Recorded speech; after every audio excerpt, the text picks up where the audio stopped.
Hi guys, today I'm going to talk about business, how it applies to my life, and how I understand it. In this era, innovations, wartime productions, cost effectiveness, and farming played in before the 1700s. In this era, there was mass productions, factories, assembly lines, and work specializations which created efficiency. In the 1800s, the whole society increased in its living standard and wealth creation. Production era, the push strategy was started, which is we make it, then we convince that you need it, and you want to buy it. You have to buy it, you will buy it, and you are gonna buy it. Product differentiation and pull strategy started along with consumer power. Just to find out what the customer wants. No. What would you like? Chocolate? There you go. In the relationship era, there was long-term relationships, satisfied customers, and use of technology. This is an example for the experience era. This yoga mat individualizes your need for yoga and create a memory for you of being alone and better your experiences. The first factor of production is natural resources such as the energy resources, trees, oil, coal, and so on. The second one is human resources such as labor force. The third one is capital, which was building, machinery, equipment, or anything that could produce more income. The fourth one is entrepreneurship, which are risk takers and they create jobs for the society. People such as Steve Jobs and Bill Gates are risk takers. They started the company Apple and Microsoft, which gave us a huge influence in the world. The social environment includes what does a society look like right now, such as going green. Global environment include cultural differences and laws surrounding borders. Technological environment include the invention of computers and VR. Competitive environment requires you to be aware of what your competitor is doing and have a unique selling proposition. Economic environment helps you to predict through the economic indicators, such as what is happening or what is going to happen.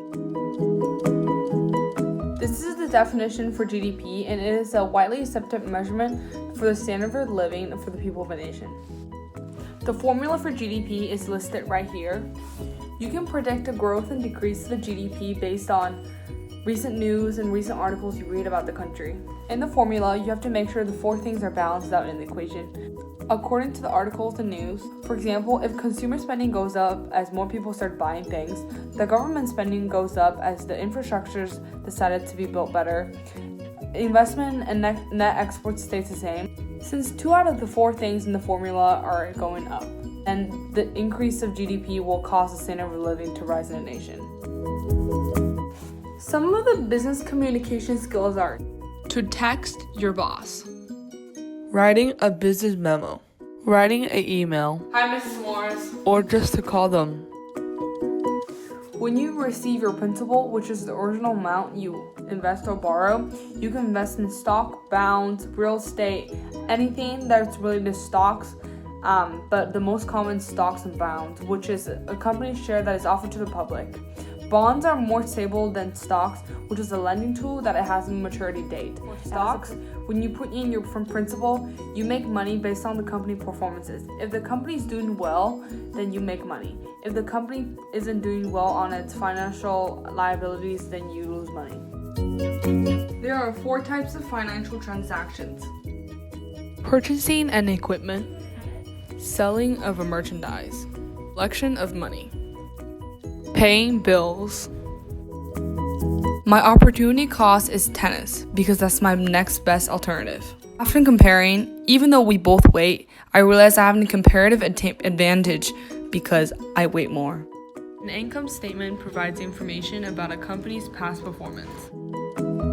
A balance sheet provides information about a company's present performance.